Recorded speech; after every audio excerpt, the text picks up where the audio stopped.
If I asked you to name the best talking bird in the world, you would probably guess an African gray or a macaw. You would be wrong. The Guinness World Record for the largest vocabulary of any bird belongs to a budgerigar named Puck. By the time he passed away, he knew 1,728 different words. This is the budgie. In America, we often call them parakeets, but that is just a generic term for small parrots with long tails. Their real name is the Budgerigar, and they are native to the harsh deserts of Australia. Despite being sold as cheap starter pets, they are actually one of the smartest and most complex animals you can own. I'm going to show you why they talk so much, the secret glowing feathers on their face, and why giving them a mirror is actually cruel. First, let's talk about that voice. Why is a bird the size of a lemon so good at learning English? In the wild, budgies live in massive flocks. To survive, they need to constantly communicate with their partners and family. They have a natural instinct to mimic the sounds of their flock to bond. When you keep a single budgie in your house, you become its flock. It tries to bond with you by learning your language.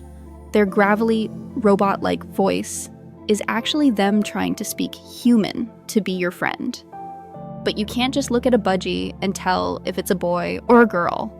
Or can you? They have a secret code on their nose. The fleshy bump above the beak is called the cirrus. In a mature male, the cirrus is a bright royal blue. In a female, it is usually white, pale blue, or a crusty brown when she is ready to lay eggs. However, budgies see each other very differently than we see them. Budgies can see ultraviolet light. While we just see yellow feathers on their forehead and cheeks, a budgie sees them glowing. These feathers contain chemicals that fluoresce under UV light. When a female is looking for a mate, she chooses the male whose forehead is glowing the brightest. It's nature's way of highlighting the healthiest bird in the room. But there is one common mistake that new owners make: the mirror. Pet stores sell mirrors as toys, but for a budgie, a mirror is a psychological trap. Budgies do not pass the mirror test. They don't know it's a reflection. They think it is another bird. A lonely budgie will obsess over the bird in the mirror.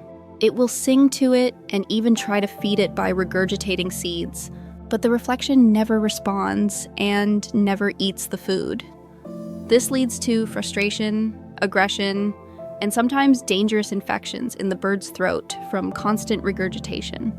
If you want your budgie to be happy, don't buy a mirror. Buy a second budgie. So, the budgie is a genius in a small package. It glows in the dark, it speaks better than a parrot, and it just wants a friend that talks back. If you want to chirp about more animal facts, make sure to hit that subscribe button.